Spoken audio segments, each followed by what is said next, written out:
వృశ్చిక రాశి వారికి ఈ వారం సానుకూలమైనటువంటి గ్రహగతులు గోచరిస్తూ ఉన్నాయి.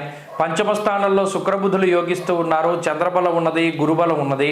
ప్రధానంగా ఈ రాశి వారికి ఈ 4 గ్రహాల తాలూకు శుభ ఫలితాలు ప్రధానంగా ఉన్నాయి. అయితే అష్టమ కుజుడి యొక్క దోషము, అర్ధాష్టమ శని, అర్ధాష్టమ రవి ఈ స్థితిలే కొంత ప్రధానంగా ఇబ్బంది పెట్టేటువంటి గ్రహగతులు.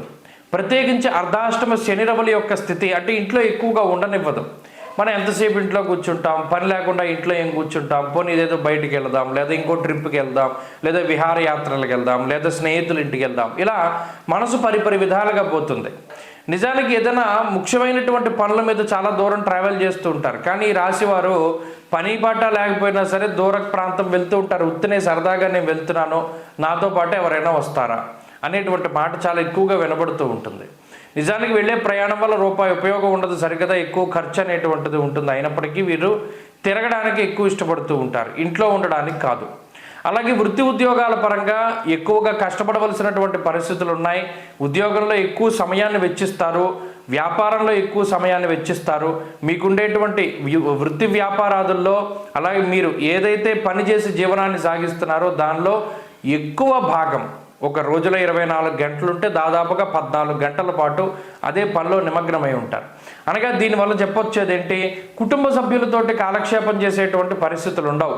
కుటుంబ సభ్యులు కానీ లేదా బంధువులు కానీ ఏదైనా ఒక ట్రిప్పు ఏదైనా ఊరు వెళ్దాం అనుకుంటే అది పోస్ట్ పోన్ అవ్వడం లేదా మీరు మానేయడం ఇటువంటివి ఎక్కువగా సంభవిస్తూ ఉంటాయి. అలాగే వృశ్చిక రాశి వారి యొక్క ఆర్థిక స్థితిగతులు బాగున్నాయి. ప్రత్యేకించి ఆర్థికాభివృద్ధి ఉంటుంది, ఆరోగ్య పరిస్థితులు బాగున్నాయి. అలాగే ఇందాక చెప్పుకున్నట్టు కుటుంబపరమైనటువంటి మాట పట్టింపులు ఉంటూ ఉంటాయి. అలాగే చదువరులకి ఈ గ్రహస్థితి కొంత ప్రతికూలంగా ఉంటుంది. అష్టమంలో ఉండేటువంటి కుజుడు మన దగ్గర ఎంత డబ్బు ఉన్నా ఆ డబ్బంతా ఖర్చు పెట్టించేసి అప్పు చేసేటువంటి విధానాన్ని ప్రోత్సహిస్తూ ఉంటారు. స్థాననాశం రుణచ్ఛేద అని ఉన్న చోట ఉండనివ్వడు, ఆయన మారిపోయేలా చేస్తారు.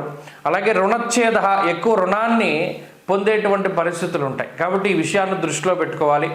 అష్టమ కుజుడు, అర్ధాష్టమ శని రవుల యొక్క దోషం పోగొట్టుకోవడానికి ప్రయత్నం చేస్తే ఈ వారం కూడా చాలా మంచి ఫలితాలు వస్తాయి. ఈ వారంలో వృశ్చిక రాశి వారు ఆదిత్య హృదయ స్తోత్ర పారాయణ చేస్తూ వీలున్నప్పుడు సుబ్రహ్మణ్యాభిషేకం సర్పసూక్తంతో జరిపించుకోవడం ద్వారా మంచి ఫలితాన్ని సాధించగలుగుతారు.